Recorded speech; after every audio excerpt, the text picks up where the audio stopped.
Ценностите. Какво търсим? Ценности.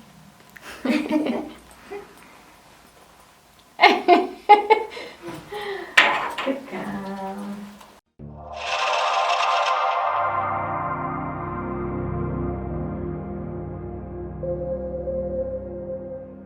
Сега ще теглим късметите за новогодишната баница, която правим в този епизод. Защо правим в новогодишна баница късмети? Защото, може да е коледната. Тя е коледната пак същата работа. Защо? Защото е традиция. В България. Само в България? Не знам къде е традиция още. Имате ли вие късмети? В другите държави дали има? То, между другото, и в България е различно. Има места, където слагат само паричка. И то не е баница, а питка. Питка. Коледната питка или новогодишната питка се слага паричка и на когото се падне, в него е късмета, в него са парите, благоденствието и така нататък. В нашето семейство обаче винаги сме правили баница с късмети. В соцвремето беше новогодишна баница, сега вече е коледна баница. Понеже на Коледа се на събираме Рождеството. като семейство, по време на Рождество Христово. Да, за Коледа и за Великден се събираме почти задължително цялото семейство. Да, не знаем защо се казва Коледа на Рождество Христово. Това мисля, че е езическо. Така му казваме. Но реално е Рождество Христово. Бъдни вечер, даже на бъдни вечер. На бъдни вечер. Или Може, не на самия... вече зависи, когато преценим. Баницата я въртим или на бъдни вечер, или на другия ден на обяд, когато се събираме. А какво означава да въртим баницата? Най-възрастният човек в семейството, когато е сервирана на масата, я завърта 3 пъти и към когото се падне определеното парче, си го взема и си изравя късметчетата. Ако иска яде. Спомням си, че преди ги правихме с дренчета. Точно тогава цъфти дрян. Даже не цъфти, то е на пъпчици. На пъпчици, да. И си записваме, рисувахме си ги и си записваме какво късметче сме отбелязали за конкретното дрянче. Да, да е със здраве. Здраве, любов, късмет, кола, апартамент и така нататък. С годините обаче и това се усъвършенства. Аз имах предвид, че слагаме дрян, за да е със здраве. Така е било преди, да. Да, така е било преди. И то е природно, но понеже много често отрязвахме част от Да, може да се пъпките. падне част в друго парче. И тогава казваме, пък беше интересно, че и аз имам от това късметче малко, но по-трудно се разпознават така. И след това започнахме да ги записваме на листчета. Късметчетата и увити в целофан. Фолио. Не целофан. Да, и увити в фолио. В алуминиево фолио за готвене. Ти знаеш, че наистина в другите държави май нямат точно баници като нашите. То е повече в Балканския регион. Има, но тук съседите ни. Да. Те продават се кори за баници, готови, заедно с късмети по Коледа и Нова година. Да, вече. Ние не ги ползваме. Как ползвахме ги, които са ни интересни, си ги ползвахме. Подбирахме си по-интересните, написаните в римички, стихчета. Но сега сме избрали доста различни.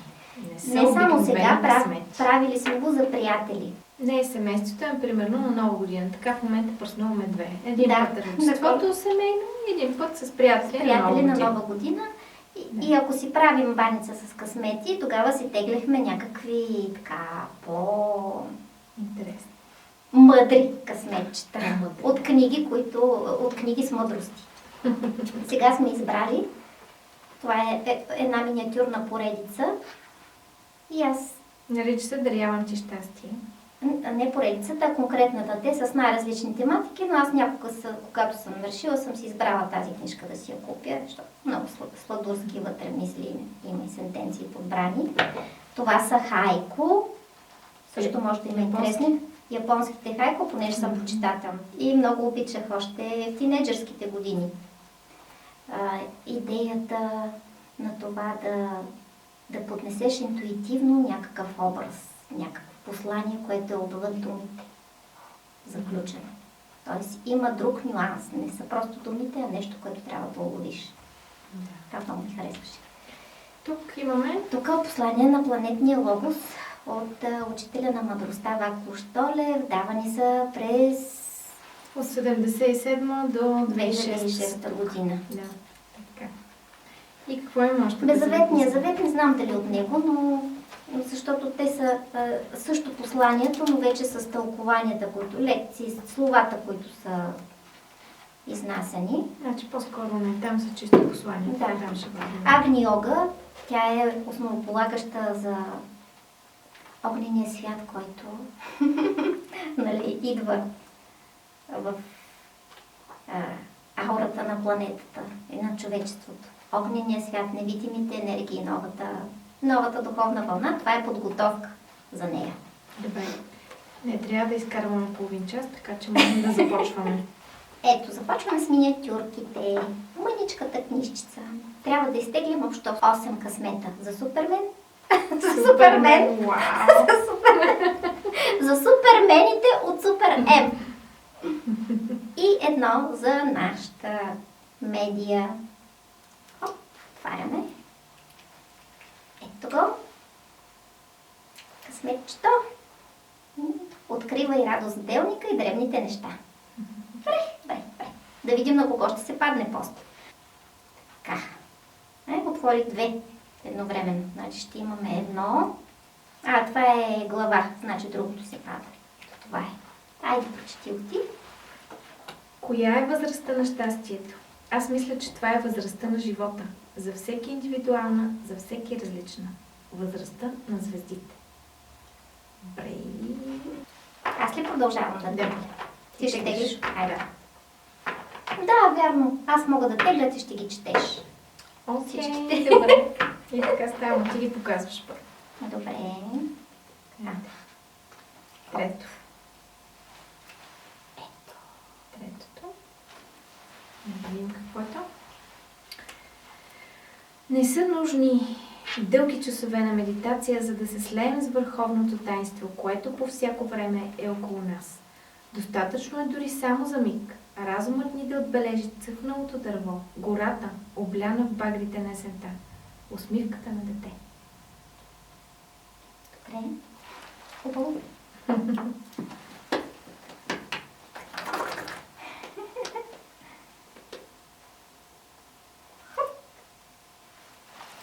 да го покажем.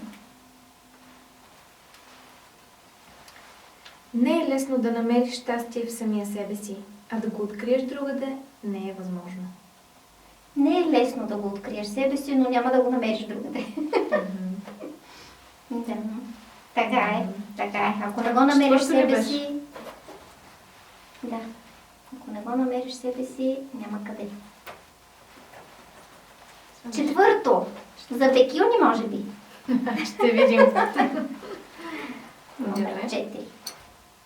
Така. Хоп.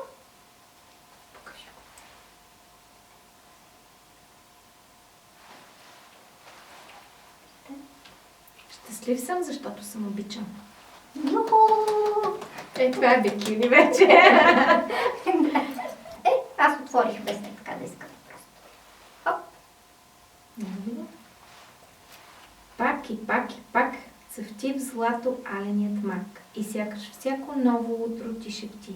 И този ден щастието ще те посети. Да, се седам. Хоп. Да, покажи го. Мале, един час ще ги видим. Коя е възрастта на щастието? Аз мисля, че това е... това го отчетохме вече. Втори път се падна. Айде пак. То малка книжчица. Разджуркай. Тя се... Така.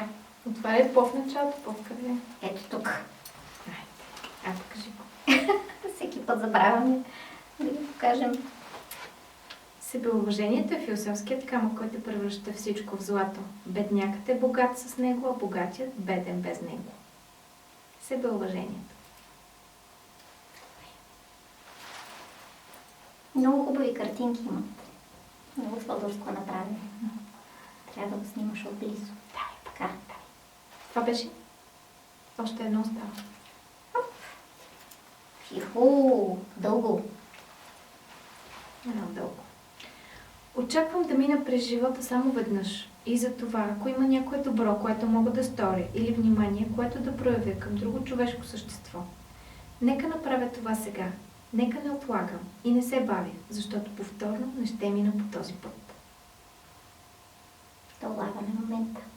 Искам от тази книжка да те. Да, ти ще теглиш. Ще направим половин час. Не знам дали всичките късмети ще влязат. Може и да отделно предаване. тук. Ти си. Посланията на планетния логос. Посланията на планетния логос са от учението на мъдростта, давани са всяка година от 1977 до 2006, когато приключва излива на духовната вълна на мъдростта. И така, първи късмет. Айде. Кое си избирам? Тук ми попадна ръката. Научи ме или научи ни да изведем пленника от себе си и да познаем освободение. Много хубаво. Кое е освободение? От човек. Да. Пленник. The monster. Добре, аз съм. Дай ми тук. Номер 2. Това е средното си избирам.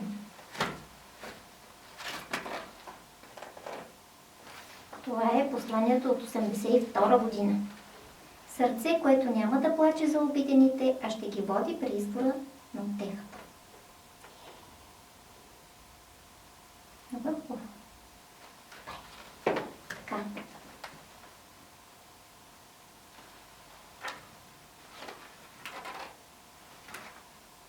За 98 година. Така. Тук първото си избирам. И аз да прочета едно. Айде, че ти. Дай ми отговорност за това, което Бог иска, човечеството чака и съдбата позволява. Отговорност? Човечеството Висшето чака. иска, да. Човечеството чака, то е необходимо да се случи и съдбата го позволява. Супер! Това беше 3. Тук. Послание на планетния логос за 84-та година. Я първото какво е? Учител. Благослови да те осветим като живот и опазим като дело. Това е. Окей. Тук това си го харесах. Айде ти. Това беше 4. Да, че съм много гладна вече. В часа на великото служение той рече: деца на деня, вие сте една зримата агония в пътя на духовните вълни. Добре.